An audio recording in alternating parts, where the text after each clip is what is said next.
இன்னைக்குமே பாருங்க, நீங்க சொல்றீங்க அவங்க ஏதோ ஒரு நம்மளோட ஒத்து வராங்கன்னு சொல்றீங்களா, ஒரே மாதிரி உருவத்துல இருக்கனால தானே சொல்றீங்க.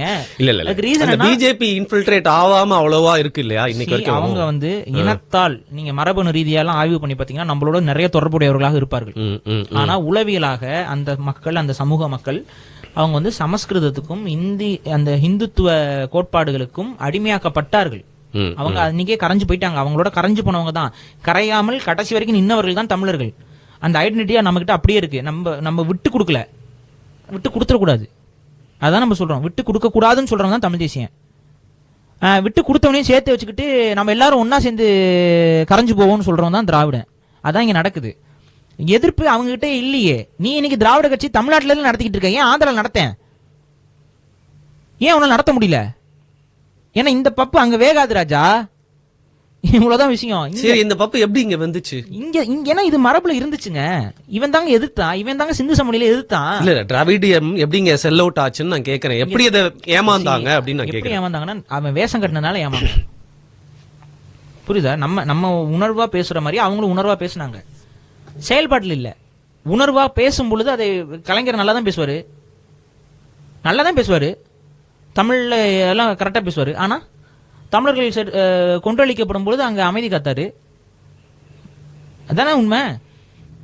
தடுக்க முடியுற இடத்துல அவங்க இருந்தாங்க. அவங்க நினைச்சா தடுத்திருக்க முடியும். அதை நினைச்சா அவங்களால தடுக்கவே முடியலன்னா கூட தமிழர்களை தூண்டி விட்டுருக்க முடியும். என்னால தடுக்க முடியல.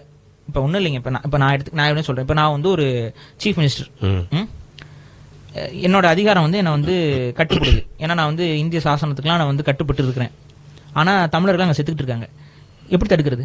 எப்படியா தடுக்கணும். ஒன்னா என்ன பண்ணுவேன், என்னோட கூட்டணி என்னோட கட்சிக்காரங்க எல்லாருமே அங்க உள்ள இருக்காங்க, நான் வந்து மிரட்டுவேன். நீ வந்து இந்த முறை வந்து இந்த இதுக்கு நீ வந்து இப்ப போற நிப்பாட்டல அப்படின்னா போற நிப்பாட்ட சொல்லி, இந்த முறை வந்து இந்த இதுக்கு நீ வந்து இப்ப போற நிப்பாட்டல அப்படின்னா போற நிப்பாட்ட சொல்லி அவன் எனக்கு அழுத்தம் கொடுக்கல அப்படின்னா நான் உங்ககிட்ட கூட்டணி உடைப்பேன் நான் சொல்லுவேன்ல.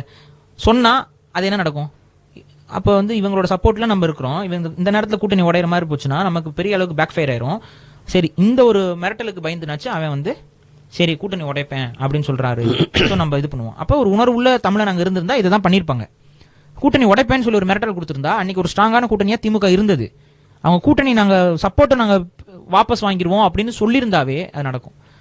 சரி, குறைந்தபட்சம் என்ன பண்ணிருப்பேன், அது பண்ண சரி போயிட்டு போ, அவன் இன்னொரு மெஜாரிட்டி கவர்மெண்ட்னு வைங்களேன், போயிட்டு போ, நீ கூட்டணி கொடுத்து என்ன கிளிக்க போற, நீ கிளம்பு, நாங்க கொள்றது கொண்டுதான் தீருவோம் அப்படின்னா அடுத்த நிமிஷம் என்ன பண்ணலாம் அப்படின்னா, சரி மக்கள் போராட போறாங்க, என்னால சட்ட ஒழுங்கெல்லாம் பாதுகாக்க முடியாது, மக்கள்கிட்ட இவங்க இப்படி சொல்றாங்கன்னு ஒரு சீஃப் மினிஸ்டர் வந்து பேசிட்டு போயிட்டாருன்னா